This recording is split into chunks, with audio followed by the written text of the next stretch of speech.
اس کے بعد انہوں نے عراق اور شام کو فتح کر کے دنیا کا نقشہ ہی بدل دیا۔ خالد بن ولید کی یہ داستان ہمیں سکھاتی ہے کہ جب ایمان پختہ ہو اور حکمت عملی درست ہو تو اللہ کی مدد ضرور آتی ہے۔ 9 تلواریں ٹوٹنے کا مطلب یہ تھا کہ ہمت نہیں ہارنی، چاہے حالات کتنے ہی ناسازگار کیوں نہ ہوں۔ آج بھی خالد بن ولید کا نام جرأت اور بہادری کی علامت سمجھا جاتا ہے۔ وہ سپہ سالار جو بستر پر روتے ہوئے فوت ہوئے کہ کاش انہیں میدان جنگ میں شہادت ملتی، لیکن اللہ نے انہیں اپنی تلوار بنایا تھا اور اللہ کی تلوار کبھی ٹوٹ نہیں سکتی تھی۔ اللہ ہمیں بھی ان کے نقش قدم پر چلنے اور دین کی خدمت کرنے کی توفیق عطا فرمائے۔ ختم شد۔ خالد بن ولید کی یہ داستان ہمیں سکھاتی ہے کہ جب ایمان پختہ ہو اور حکمت عملی درست ہو تو اللہ کی مدد ضرور آتی ہے۔ 9 تلواریں ٹوٹنے کا مطلب یہ تھا کہ ہمت نہیں ہارنی، چاہے حالات کتنے ہی ناسازگار کیوں نہ ہوں۔ آج بھی خالد بن ولید کا نام جرأت اور بہادری کی علامت سمجھا جاتا ہے۔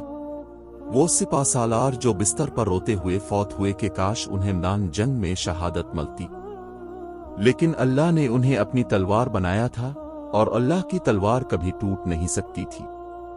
اللہ ہمیں بھی ان کے نقش قدم پر چلنے اور دین کی خدمت کرنے کی توفیق عطا فرمائے۔